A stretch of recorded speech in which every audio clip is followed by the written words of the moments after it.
All right, now to give us more perspective in terms of what is, of course, happening at this moment in Bangladesh, we're being joined by Mr. Parvez Karim Abbasi, who is a geopolitical analyst and also assistant professor at the East West University. He's joining us live from Dhaka.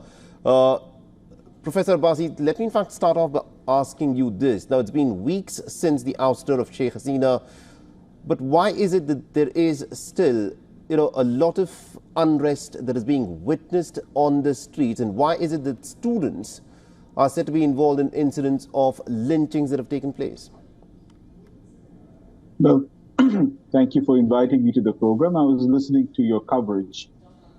First of all, again, without condoning these acts of violence, one has to look into the context. What you had was for the longest period of time, 15 and a half years of rule by Sheikh Hasina. And in the last 2 or 3 elections that, in fact, the 2014 elections, the 2019 elections, and the 2024 elections were blatantly rigged as per international media coverage. Now, what has happened over here that, again, her government had imploded. Again, it was a spontaneous movement, but it had a root cause of economic grievances, in terms of, again, deterioration of law and order, and again, lawlessness in terms of ruling party hooligans. I know that you get to hear this far often than not, but I'm just giving you the background. And again, the students who had spearheaded the movement against discriminatory quotas, they were fired upon, and hundreds of students and innocent bystanders were killed. And during when it had flared up, because it was bottled up, and in the last 4 or 5 years, again, the former prime minister had lost any touch with reality. What had happened was there was an implosion. And now what has happened right now is that the institutions such as the law enforcement, the bureaucracy, the judiciary, which has been heavily politicized, has been sycophantic, now that has been discredited. So what we have is an interim government. It's a government in transition. And despite efforts, one of the reasons why you can see so much of coverage coming out of Dhaka is, one, that the interim government is not trying to suppress any information. They are not trying to curb the flow of information. So that's why you are seeing, again, situations of lawlessness and violence. The situation has improved to a certain extent in Dhaka. And what is heartening is that the armed forces have been given magistracy power. That means they have the right to carry out, again, summary arrests if the situation, if the law and order is deteriorating. So this period of transition from 15 and a half years of institutionalized anarchy to an alternative system, which would hopefully lead to a free and fair elections, this is chaotic in the best of times. And again, what is heartening to see, what is encouraging to see, is that the advisors have come out and spoken against lynchings or against targeting of certain elements of the minority community. So at least, Professor Abbasi, I need to interject here. I think you've made a fair point. You've said that there is a lot of pent-up anger against the Sheikh Hasina government. But the fact is, she's not been in charge in Dhaka for more than a month now.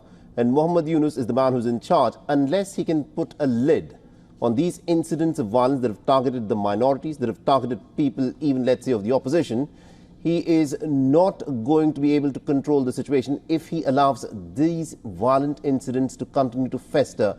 Why is it that even a month since the Sheikh Hasina's ouster, that there are incidents of violence that have still continued? Is this not a question that people in Bangladesh should be asking? Yes, and in this democratic environment, people are pointing this out. People are criticizing the government. But as we have already seen, that again, I do not represent the caretaker government. And again, only those people who have been involved in Awami League's despotic rule, they have been targeted. But yes, often people with political vendettas, people with personal vendettas, they have also taken advantage of this. The lawlessness has been increased.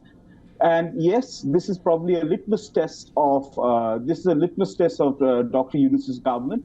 And I'd just like to add as a context that, again, in a nation of 174 to nearly 180 million people in the throes of an economic crisis, restoring law and order and stability would take some time. So the people of Bangladesh have high hopes on the interim government. And as you said, that Hasina has been away for a month. It's only a month, as opposed to 15 and a half years. it will take some time. All right. But the intent of the government, no one is questioning. But in terms of implementation, it is there. And I'm just if you just very allow me quickly, for a minute, very quickly. Yes, the analogy is that, again, if you have trouble in Chittagong Hill Tracts, or for example, if you're having trouble right now in Manipur, or if you have incidents of riot, that doesn't mean entire India is descending into chaos. So it will take some time, but again, I believe that Bangladesh would find its feet. And of course, law and order and ensuring the rights of everyone is of paramount importance. All right, I think you've made your point, but the fact is, at this moment, Mohammed Yunus is the man who's in charge, and he'll be judged on the basis of how quickly he can actually bring things under control. Thank you very much indeed, Professor Basi, for joining us and getting us that perspective there. Thank you. For all the latest news, download the WION app and subscribe to our YouTube channel.